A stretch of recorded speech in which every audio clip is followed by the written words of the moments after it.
Welcome to the Startup Pflege podcast. In today's episode, we'll present to you BearCover. Enjoy this episode. Hello, in a kind of a twist for the Pflege startup episodes that we have with FLEXXI Care. We're going to do the first one in English, and we have two CEOs at the table. So I'm Philip Czipczer, CEO of FLEXXI Care Deutschland, and we have Daniel Flynn, CEO of BearCover GmbH. Correct. Daniel, welcome to the podcast. Thank you very much, Philip. How's it going? Pretty good. I flew in from Antwerp yesterday, so we're accelerated by an age tech focused accelerator out there. And today was my first day on the conference, and I had my pitch earlier here for the arena.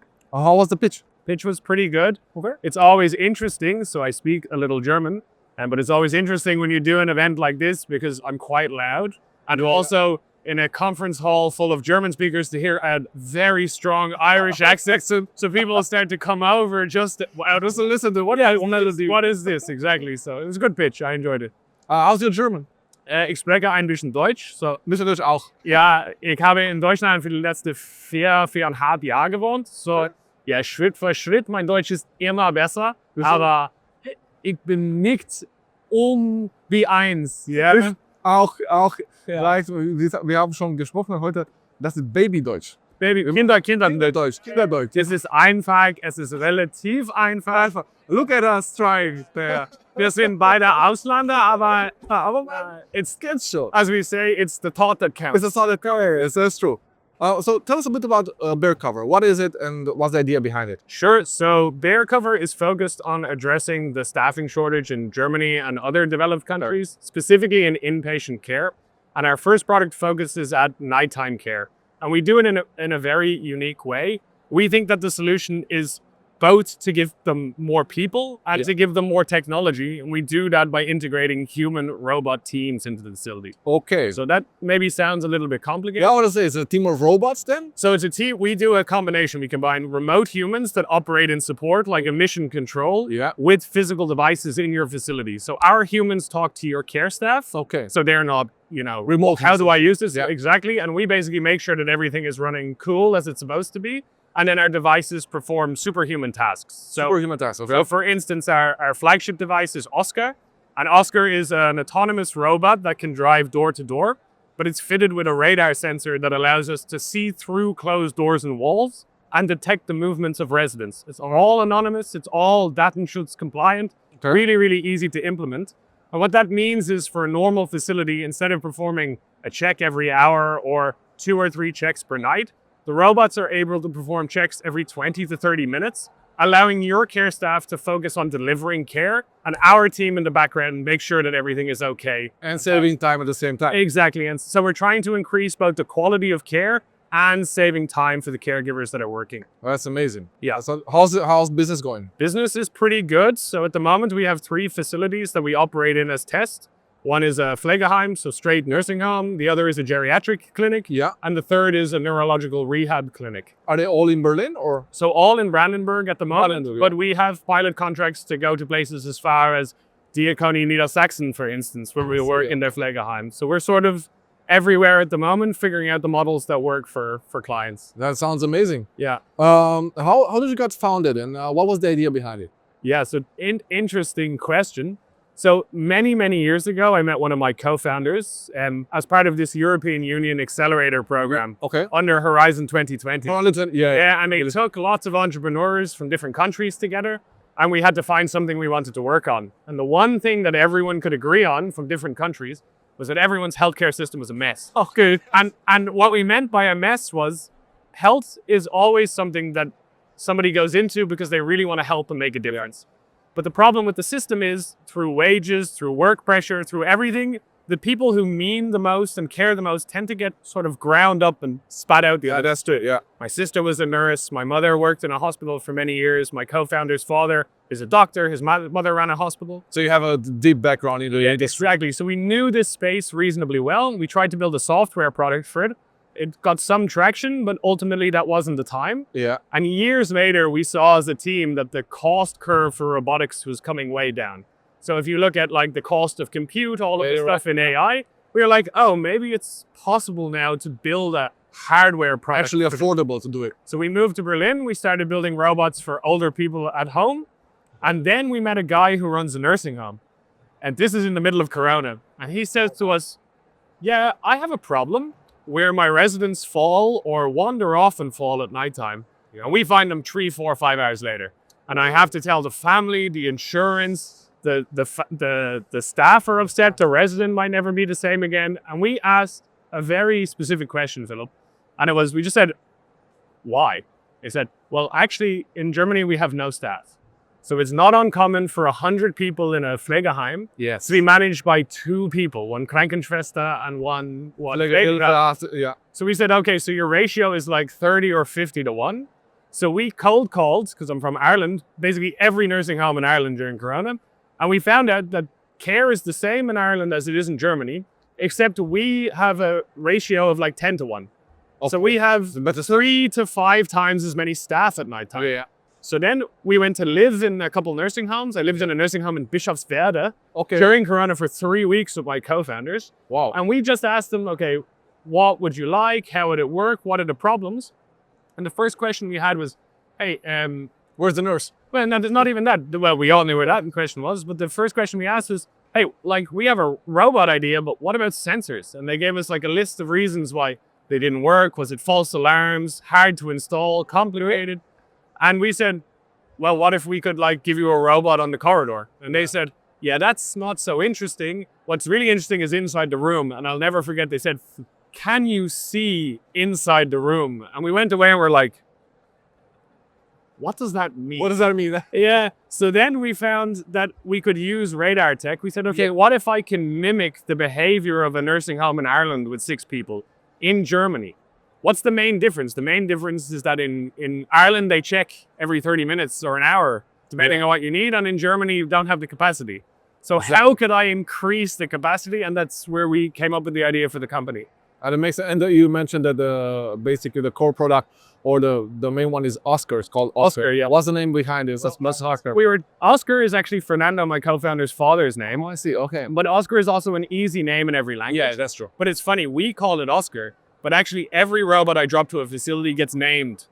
So right away, the first thing the care staff do is like we get Gunther, we get Hugo, we get Friedeline, whatever they want, they name it. And sometimes they draw faces on them or decor stickers or it gives them flowers. Every care team kind of makes them their own, which is... It infuses the personality of all the care. Exactly. That makes perfect sense. What's the team? Talk to me about the team. Who are you? So at the moment, we're 9 people based in Berlin. All right. For anyone listening or watching that's interested, we're what you call a full stack vertically integrated robotics company. Okay. Which basically means we build the robots ourselves. So they're built and designed in Berlin. Okay. We manufacture them ourselves at the moment. We write all of the software for controlling the robots. We write all of the algorithmic work for the radars that we deploy. Then we also deploy the robots to the clients, service them, and we also provide customer support to the night team. What's your background? My background? Sounds like engineering. Yeah, interesting question. A little bit of everything. So I did an undergraduate in economics, politics, and law. Did a master's in international management and a research master's in computer science. And then at that point in my life, Philip, I said, there's probably too much college. Then you were 40.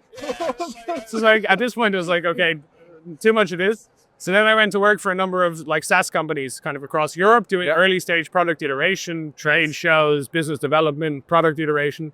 And then I ended up working with my team in this space. So we've been doing this for the last 4 to 5 years now. 4 to 5 years, including pandemics. Yeah. Which is crazy. Let me tell you about the pandemic. I moved to Berlin one day before Corona, locked the country down.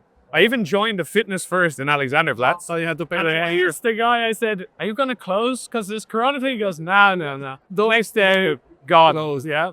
Man, that really sucks. And that was tough times. That was tough times for FLEXXI Care as well. Well, the funny thing about Corona for us was that the nursing homes and care space was a natural pivot. Because if you remember, they were doing testing and vaccinations before anyone else. Yeah, that's true. So when the whole country was locked down, we were getting swabbed and going into nursing homes. I lived there for 3 weeks during it. So you sort of have this perception that Corona made everything difficult. It did. But those homes were operating business as normal. And we were in there. Yeah. And you don't have to swab Oscar, for example. No, Oscar is fine. He doesn't have anything. That's good. Let's talk about your goals for the future. For example, like maybe next 5 years. But you mentioned you have now 3 basically test facilities or 3 clients, let's say. Yeah. What do you see? How will the business go from your perspective? Yeah. So at the moment, we're opening a reimbursement path with AOK and neurology. So it looks like we will probably double down on neurology as a first core use case. Okay. Because in the healthcare system in Germany and everywhere, the question is always who pays and how they pay. So we'll probably build out a use case for neurology. After that, we'll look at geriatrics. At the same time, we'll bring along our customers that are in the nursing home space and have conversations with the Pflegekräfte about how this model works. So that's very ambitious. Yeah. At the same time, we're also looking at internationalization of the model in Germany. Yeah. So as I mentioned, we're part of Birdhouse, which is a Belgian, actually Antwerpian tech accelerator focused on age tech. Talk to us a little bit about Birdhouse. Yeah, so Birdhouse is basically an accelerator that's run out of Antwerp. They make investments in the companies as well as partnering them with mentors and advisors. So for instance, I won't talk in huge detail about our advisory board, but the board that they put in place was, for instance, the CEO of a Belgian health tech company that builds sensors for deployment in senior living facilities. One of the Belgian entrepreneurial leaders in software for nursing facilities in the USA. What would you call it? An orthopedic surgeon who sits on the board of a large Belgian hospital for the integration of these systems, and somebody in Benelux that was the co-CEO of a nursing group. So they really powerful potential. We went in there with one question. They said, why do you want to join the program? I said, we have a model that works in Germany. We know our product they always change a little bit, but more or less identical the way it delivers care in each market. Yeah. The question is, what do we have to do? What proof points do we need? What stakeholders do we need in order to enter these next markets? And when we want to, a little bit of startup talk, when we want to do our Series A, we should reverse engineer those markets now so we can say, I need to make investments in X, Y, Z to bring this to that market. So that's sort of the way that we're thinking about the business. Okay, that sounds really good and ambitious. That's good luck. Thank you. We need to be ambitious. Germany has a great tech sector. It does, and I have to say that Germany has taught me a lot. About business and about ambition and about discipline. Where are you originally from? I'm originally from Romania. Okay, very cool. I have a corporate background. We used to work 5 years at Hewlett Packard and 5 years at IBM. And then we just wanted to switch. And we aimed for Germany. Because you like pain? Yeah. And it was, kind of luckily for us, it was post-pandemic. Yeah. It was 2022. I was referred by a colleague of mine at one company. And then I said, okay, let's see if we can move on to a startup environment. So it was my actually first job in a startup. Okay. For corporate environment. Cool. So, yeah. So it was pretty cool. And now 3 years later, I'm doing a podcast. That's funny the way life works. Then Geschäftsführer, that was a very big milestone, and we had a couple of things. But I'm guessing for you as well. Yeah. Well, for me, it's like really, how quickly can you learn? So our investors believe in us. We have excellent investors who operate across the industry. They were our early backers, as well as angels from Berlin and people in the space.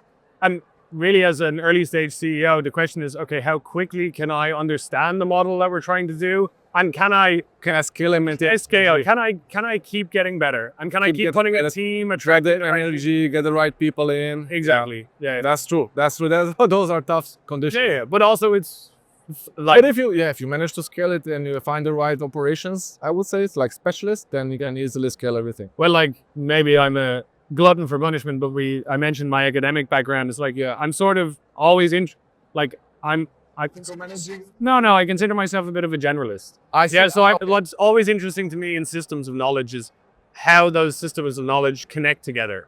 So like a CEO role is pretty undefined. There are certain things, stakeholder management, blah, blah, blah, fine.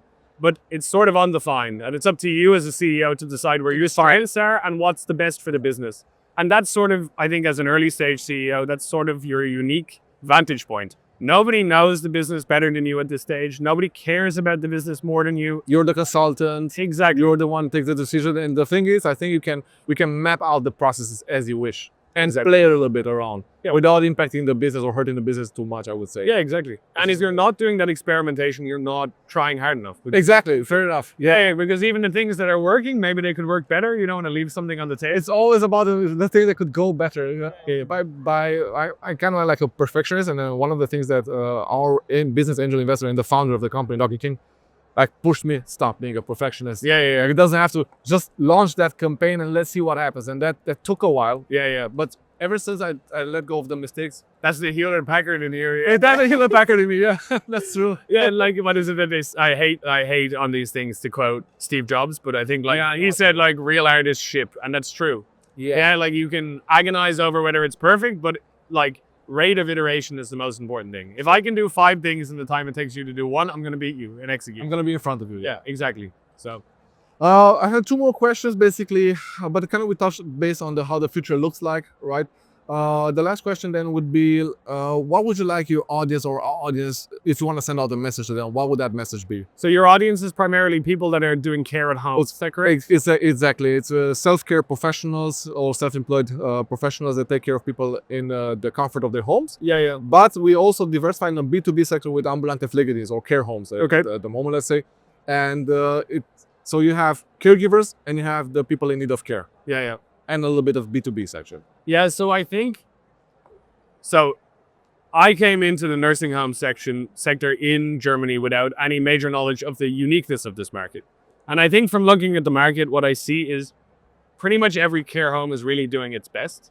And the staff always care. And if you have somebody that you're caring for at home or an ambulante Pflege, and it comes a time when they should go into the stationäre Pflege or an Altenheim or whatever, the questions I ask myself is, in 2 years, 5 years, 10 years, if the person is there, will this facility be able to support them with a quality of life? And what does quality of life look like? For most people now, my mother is 70, she uses her phone.